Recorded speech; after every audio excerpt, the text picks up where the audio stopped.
Prime minister Modi की और president Putin की मुलाकात हुई है और प्राइम मिनिस्टर मोदी ने फिर जफ्फी डाल दी है। फिर जफ्फी पाती हो ना।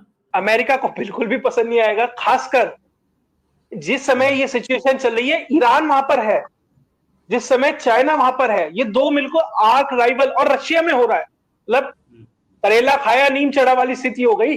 अमेरिका प्रेशर डालता भारत के ऊपर और अलग अलग किस्म के नाना प्रकार के प्रेशर डालता, वो ये भी कर दो ये भी कर दो। अच्छा, हमें ये बात पता लगी है कि गुरपतवंत सिंह पन्नू को मारने की साजिश रॉ ने करी थी। अभी भारत क्या करेगा कि ब्रिक्स का इस्तेमाल करके अमेरिका के ऊपर उल्टा प्रेशर डालेगा। आप हमारे टर्म्स पे हमारे साथ खड़े होते हैं, हम बात करने के लिए तैयार हैं। अगर हमें आर्म ट्विस्ट करेंगे, हम थर्ड वर्ल्ड कंट्री मानेंगे, तो ऐसे नहीं चलेगा। इसलिए हमारे पास ऑप्शन ब्रिक्स भी है, हम चाइना से भी रिजॉल्व कर सकते हैं, हम चीजों को आगे भी बढ़ा सकते हैं। तो भारत कुछ ऐसा ही ब्रिक्स में करता दिखाई देगा।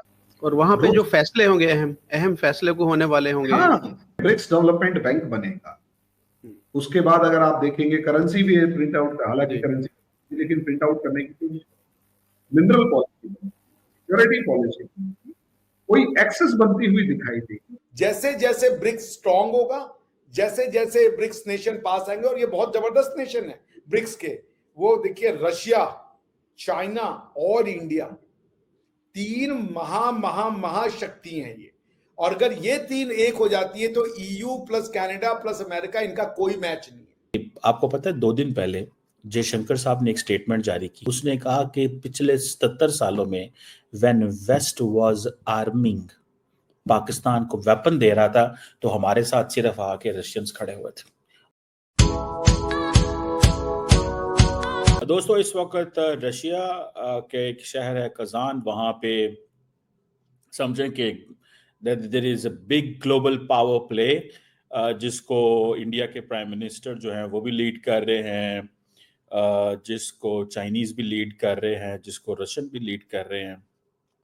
और इम्पॉर्टेंट डेवलपमेंट ये है कि प्राइम मिनिस्टर मोदी की और प्रेसिडेंट पुतिन की मुलाकात हुई है और प्राइम मिनिस्टर मोदी ने फिर जफ्फी डाल दी है। फिर जफ्फी पाती हो ना। और वो जो है, वो जारी बात है, सारी की सारी जफ्फी जो है वो उसकी टेंशन हो रही है हर दुनिया के हर कैपिटल में। और ये वो जफ्फी है जो मोदी साहब, आपको पता, डाल देते होते हैं। मोदी साहब इन चीज़ों के तो स्मार्ट गाय है ना, is a smart guy when it comes to body language create करना। नरेंद्र मोदी को आती है। आप उसकी वो पॉलिटिक्स देखें। वो प्राइम मिनिस्टर मोदी, एक चीज़ याद रखें, to be a third time prime minister for 1.4 billion people, that makes sense. It means the person has guts. उसके पास स्टोरी है, उसने लोगों की नब्ज पे हाथ रखा है। ये मैंने आपको पहले भी कहा था कि नरेंद्र मोदी का भारत की अवाम की नब्ज के ऊपर हाथ है। उसे पता है कि लोगों की नब्ज केंज फड़क दी है और मैंने क्या करना है। और अगर वो नहीं, तो वो अपनी मर्जी से नब्ज को फड़कवा लेते हैं, बिकॉज ये अंडरस्टैंड कि क्या करना चाहिए क्या नहीं करना चाहिए। अब ये जो कुछ हो रहा है, आप देखें ना, टर्की बैठ गया आके इंडिया के पास इस चीज का। अब टर्की, आपको पता है, नेटो का मेंबर है, वेस्ट के करीब है। इंडिया ऑलरेडी, इंडिया के बारे में बात हो रही है कि जनाब वो उसने ऐसे ही होना है, ठीक है ना जी। लेकिन जो सबसे इंपॉर्टेंट चीज है वो ये है कि पुतिन एंड मोदी साहब की मुलाकात से क्या निकलता है? ज्यादातर बायलैटरल बात होगी, ठीक है। और बायलैटरल बात में भी जारी बात है, वो जिसे कहेंगे ना कि एक क्या एजेंडा है जो डिस्कस करना चाहते हैं। मोदी साहब जो है वो लार्जली ये समझते हैं कि, आपको पता है 2 दिन पहले जयशंकर साहब ने एक स्टेटमेंट जारी की। क्या भला? जयशंकर साहब ने एक स्टेटमेंट जारी की। उसने कहा कि पिछले 77 सालों में when west was arming, Pakistan को वेपन दे रहा था, तो हमारे साथ सिर्फ आके रशियंस खड़े हुए थे और कोई बंदा नहीं खड़ा हुआ था। रशियंस खड़े हुए थे, ठीक है ना जी।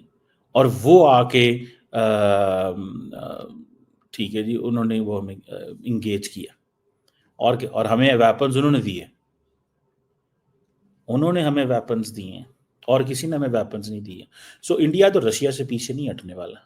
जैसे जैसे ब्रिक्स स्ट्रांग होगा, जैसे जैसे ब्रिक्स नेशन पास आएंगे, और ये बहुत जबरदस्त नेशन है ब्रिक्स के, वो देखिए रशिया, चाइना और इंडिया, तीन महाशक्ति हैं ये। और अगर ये तीन एक हो जाती है तो EU plus Canada plus America, इनका कोई मैच नहीं है। ठीक है, इंडिया आज के 10 साल बाद 15 साल बाद कम से कम 15 ट्रिलियन डॉलर की इकोनॉमी होगी। वो आप चाइना भी 20-22 ट्रिलियन डॉलर की इकोनॉमी हो रही होगी, रशिया भी 5-6 ट्रिलियन डॉलर की इकोनॉमी हो रही होगी।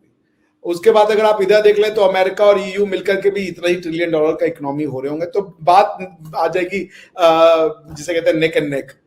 फिर उसके बाद ये होगा कि क्या ये वर्ल्ड ऑर्डर ये चलाएंगे? नहीं चलाएंगे, क्योंकि इनके वर्ल्ड ऑर्डर को तो धक्का लग गया। वीडियो देखने के लिए धन्यवाद दोस्तों। अगर आप हमारे साथ जुड़ा रहना चाहते हैं तो कृपया करके चैनल को सब्सक्राइब कर बेल आइकन का बटन दबा दें ताकि नई वीडियो की जानकारी तुरंत आप तक पहुंच सके।